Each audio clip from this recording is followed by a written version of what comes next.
Welcome back to the deep dive.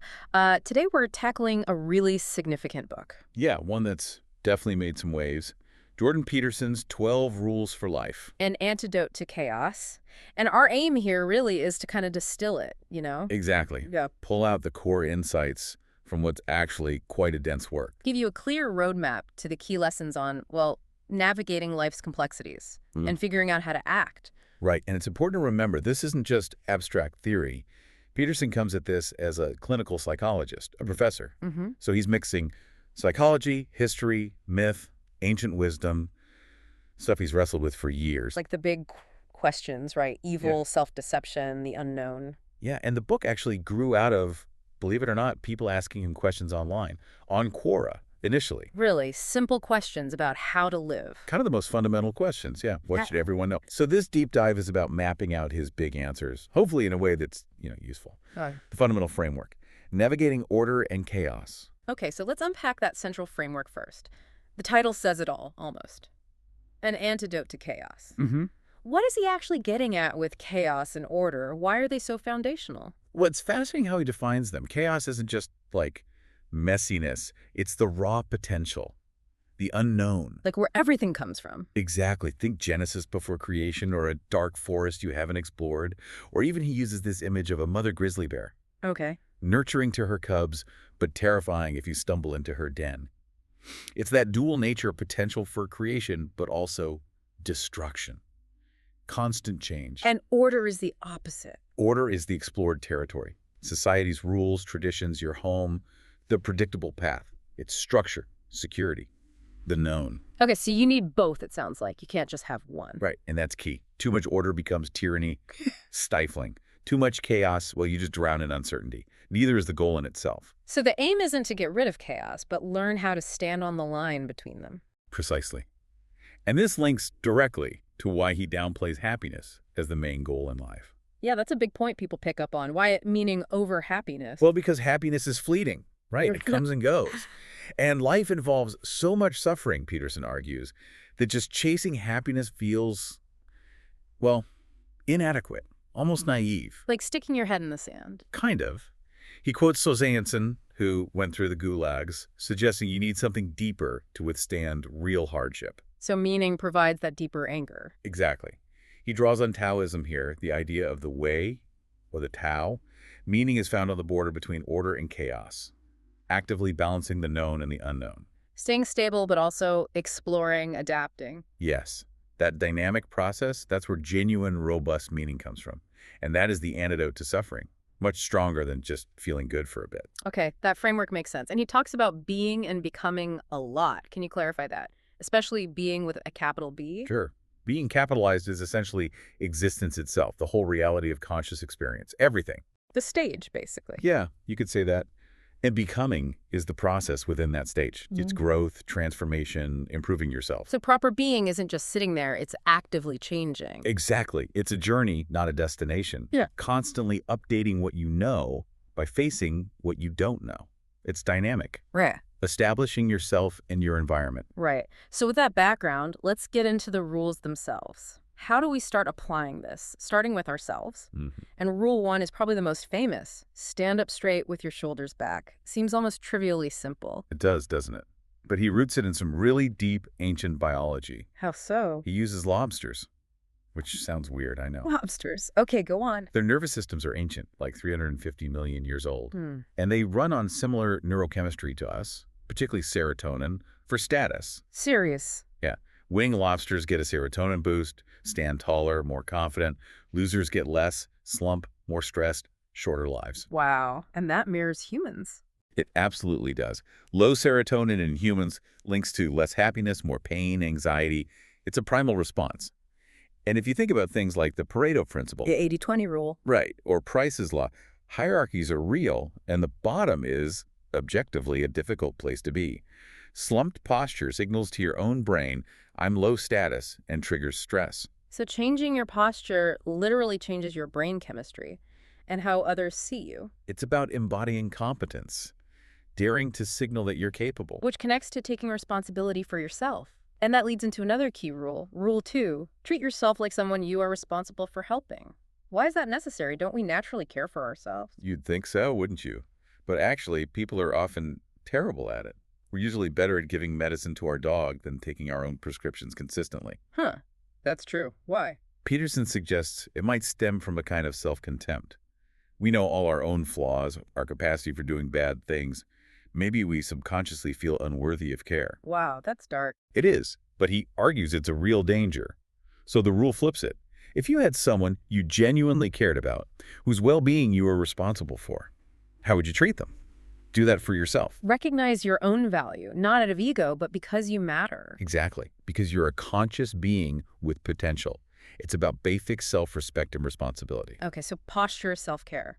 It's about valuing yourself, which then extends outwards, right? To rule 6. Set your house in perfect order before you criticize the world. Yes. This one can really rub people the wrong way sometimes. Because it sounds like victim blaming or just overwhelming. It can sound that way. But the core idea is about where you focus your energy for change. And he uses this analogy. A hurricane is nature, an act of God. But not preparing for hurricane season when you live in Florida, that's on you. That's sin in his framework. Taking responsibility for what you can control. Precisely. He points to the ancient Hebrews, who apparently, when catastrophe struck, their first question was, what did we do wrong? Not, why is God doing this to us? He calls it insanely responsible. But the alternative, he argues, is judging existence itself as flawed, which leads down a path of resentment, bitterness, maybe even revenge against being. So look inwards first. Clean up your own act, your own life, your house. Yeah, like Solzhenitsyn examining his own soul in the gulag. Stop lying to yourself. Stop acting inauthentically. Face your own flaws. Strengthen yourself by fixing what's yours to fix. If you can't bring peace to your household, how dare you try to rule a city? That's the essence of it. Start local. Start with you. It is challenging. Sometimes just sorting the mail feels like a huge win, let alone fixing deep character flaws. But I get the principle. Focus your energy effectively. 3, navigating social dynamics. Okay, so we're working on ourselves. Then what about our interactions, our relationships? Peterson has a rule that sounds obvious, but maybe isn't practiced enough. Rule 3, make friends with people who want the best for you. Right. Seems like common sense, doesn't it? Yeah, don't hang out with bad influences. But he goes deeper. He does. It's not just avoiding the negative. It's actively seeking the positive. People who genuinely support your growth. And he warns about the opposite, the trap of trying to rescue people. Exactly. The rescuing the damned scenario. He talks about friends from his youth, Chris and Ed, who maybe leaned into their suffering, used it as a weapon against the world, or as proof of its unfairness. And trying to help them just drags you down. It can. He says, loyalty is not identical to stupidity. Sometimes choosing someone who doesn't support your upward aim isn't noble. It's just, well, enabling their stagnation and harming yourself. So you need friends who challenge you to be better. Yes. People who encourage you when you do well and carefully correct you, punish you carefully, as he puts it, when you stray. People whose own positive example inspires you. It takes courage to stand near someone truly good. Like Michelangelo's David saying, you could be more. That's the image he uses, yeah. Surround yourself with people who reflect that potential back at you. Okay. And this principle of careful judgment applies strongly to parenting too, which brings us to a controversial one. Rule 5. Do not let your children do anything that makes you dislike them. Ah, yes. This one definitely gets a reaction. Because it sounds harsh, like dislike your own kids. It sounds harsh, but he argues it's actually profound love and responsibility. Parents are society's first filter, basically. Their job is to teach kids how to behave so other people can tolerate them and hopefully value them. If even you can't stand their behavior, who else will? Exactly. He gives examples. The screaming toddler making everyone miserable on a plane, or his wife patiently, persistently teaching a neglected child basic table manners and active mercy. He brings in animal behavior too. Chimps. Yeah, Jane Goodall's work. Yeah. Showing aggression isn't just learned, it's innate. Violence is the default, he says. Peace is the hard-won achievement. So kids need active guidance. But the discipline shouldn't be out of anger. No, absolutely not. It's a careful combination of mercy and long-term judgment. Using the minimum necessary force to guide behavior. It's preparation, not punishment for its own sake. Preparing them for the world outside the family. Precisely. Overprotect them. Shield them from all rules and consequences, and they become fragile. Like Sleeping Beauty, naive and easily broken by the first real challenge. So letting them be disliked is actually condemning them later. He argues yes to social isolation, unhappiness. He asks parents pointedly, are you being the nice witch in the gingerbread house? Seemingly sweet, but ultimately consuming your child's potential for independence because you're afraid to discipline. Wow. Because if they don't learn by age 4, peers won't teach them gently. Right. Peers can be brutal. Parents have that window to socialize them effectively, to shape them for real integration. 4. Internal compass and external truth. Okay, let's shift to our inner world now, our mindset, our relationship with truth. This brings us to Rule 7. Pursue what is meaningful, not what is expedient. This feels like a core ethical choice. It really is. It's central to his whole philosophy, I think. It's about that fundamental decision. Short-term ease versus long-term integrity. Expedient is the easy path, the quick fix. Yeah. What feels good now, what avoids conflict now, the path of least resistance. Meaningful is often the harder path, requires sacrifice, honesty, maybe delaying gratification, but it aligns with your deeper values. And choosing expedient, even in small things, adds up badly. He argues it does. It leads to a fragmented self, resentment building up, living a lie. He connects choosing the expedient lie over the difficult truth directly to our capacity for real evil. It's tempting, but ultimately destructive. So meaning requires confronting difficulty, basically, which leads right into truth itself. Rule 8, tell the truth, or at least don't lie. Seems basic, but he really digs into why it's crucial. He sees truth-telling, or at least the avoidance of lies, as fundamental to navigating reality, especially when things are uncertain, when you're in that no man's land. How does that work in practice? He shares a clinical story about a paranoid client. He had to tell the client, directly and honestly, that his interpretations were wrong, even though it was incredibly difficult and potentially risky. But that honesty built trust. And the opposite, the life lie. What's that? That's building your life around a false or naive premise. Right. Like basing your whole identity on some simplistic adolescent fantasy that just doesn't match reality. Like the travel poster retirement. Exactly. You end up having to constantly twist your perceptions, deny reality, just to maintain the fantasy. And that leads to self-contempt, bitterness. He compares it to Milton's Satan, whose pride prevents him from admitting error, leading him deeper into hell. So every lie, big or small, kind of warps things. Corrupts the world is how he puts it. Like that drop of sewage in the champagne, it pollutes everything. Yeah. The antidote is courage, clarity, and precise speech. Precision matters. Hugely. Speaking carefully and truthfully helps you articulate problems clearly. And once articulated, problems often become manageable. He uses the Billy Bixby story, the dragon that grows huge because no one acknowledges it, then shrinks when Billy finally tells the truth. So honest conversation is key. He mentions Carl Rogers. Yeah, the technique of active listening. Restate the other person's point to their satisfaction before you reply. It forces you to actually understand. It organizes your brain, helps clarify your own thinking. Without that genuine dialogue, he says, people can lose their minds. The embracing challenge and finding meaning in the mundane. All right, almost there. The final rules seem to be about embracing difficulty and finding meaning in unexpected places.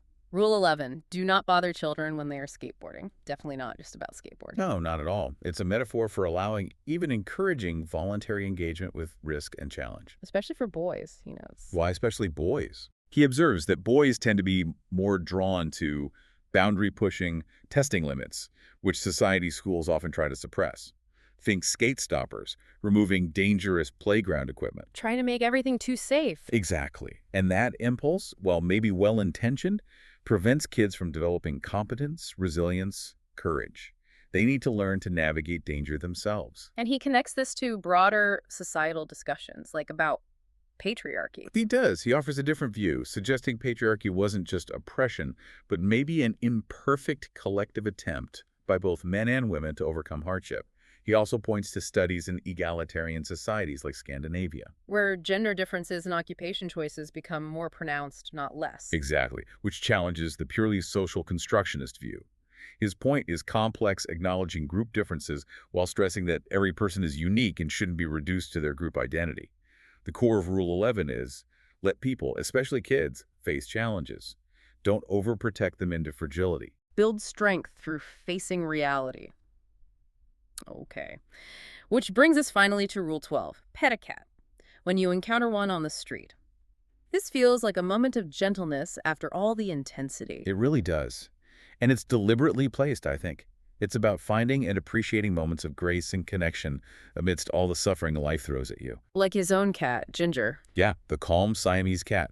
But then he pivots to really profound suffering, his daughter Mikhaila's devastating illness, years of pain, horrific withdrawal. Wow. How does petting a cat connect to that? It's about the ability to notice the small points of light, even in the darkness, to remain open to moments of simple goodness. He connects it back to being requires becoming limitations, even awful ones, are part of life. Make Superman being more interesting when he's not all-powerful. Exactly. Limits create the possibility for heroism, for meaning. This rule is a reminder to consciously choose to see the good, to appreciate beauty, to connect even when life is hard, to presume the primary goodness of being. That pen of light story, too, asking himself how to do the most good. It's about finding those small opportunities. Yes. Take the opportunity to make things slightly better right here, right now. Pet the cat. Offer a kind word. Appreciate a moment. It's an active stance against despair. So wrapping this all up, this deep dive into the 12 rules, there's a clear through line, isn't there? Definitely. It's about actively engaging, taking radical responsibility for yourself first. Speaking truth, aiming for meaning over short-term ease. Balancing that order and chaos. And remembering that life, proper being, is a process. A journey of becoming. Constantly learning, adapting, facing the unknown. Yeah. It's not just a book of ideas. It's really a call to act differently in the world. Right. So maybe a final thought for everyone listening. If life is full of suffering and we ourselves can make it worse through lies or avoidance, what's one single specific thing you could commit to doing right now? Even something small. Yeah, really small. Tidying one corner of your room, having that honest conversation you've put off, just pausing to notice something good, like that cat on the street. What's one small step you could take and would take to reduce unnecessary suffering, starting with yourself and maybe ripple outwards? Something to think about, a concrete action stemming from these big ideas.